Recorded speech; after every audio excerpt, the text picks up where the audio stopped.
Now that Amy and I have finished our investigations, this is the first time we'll be hearing each other's findings.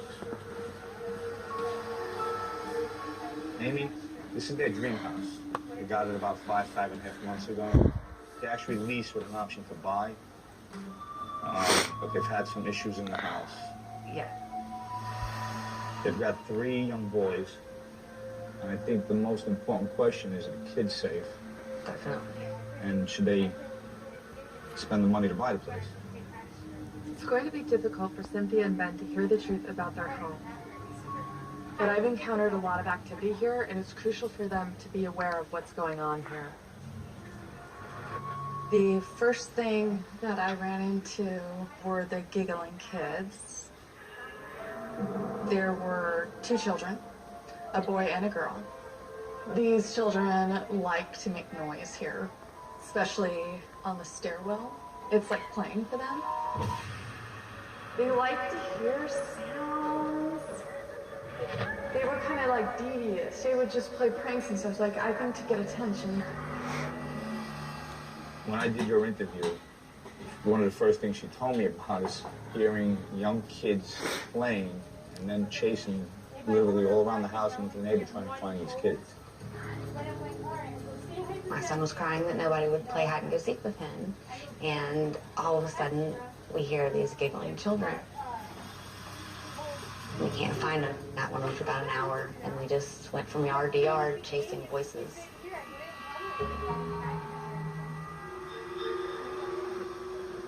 Well, the thin man that I ran into has issues with women and likes to intimidate and control them. He says, oh, so you're here to talk to me, are you? Maybe he was the owner at some point.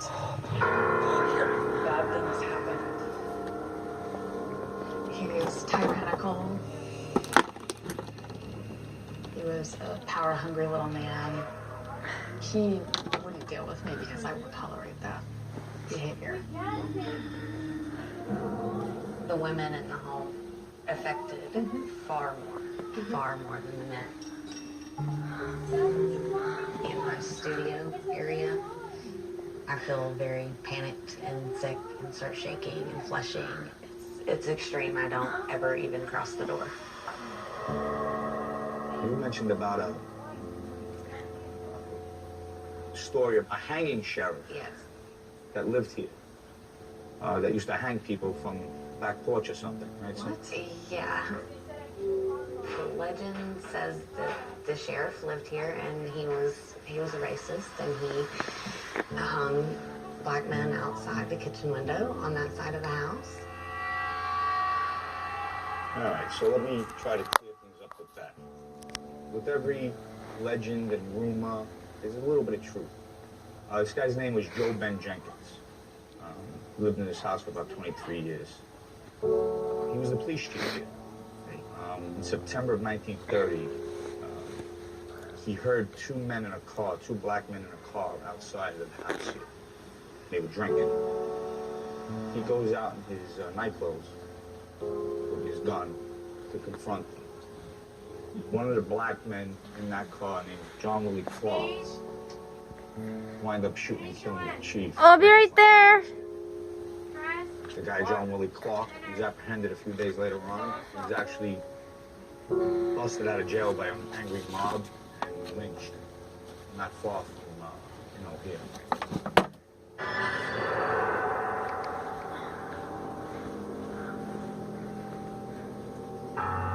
In any investigation, putting a face to those involved is crucial. For Amy, that means working with a sketch artist.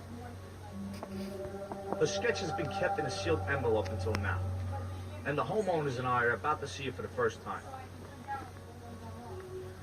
Amy, after the walk, who did you sketch?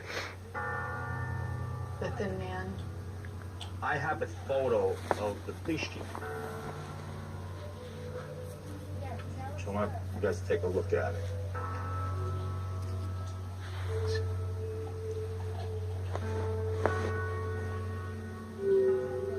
That's Joe Ben Jenkins. Makes a little sense. Why? Just the stature. figure that I see is always in black like this, and the hat and everything. All right, I want to take a look at the sketch.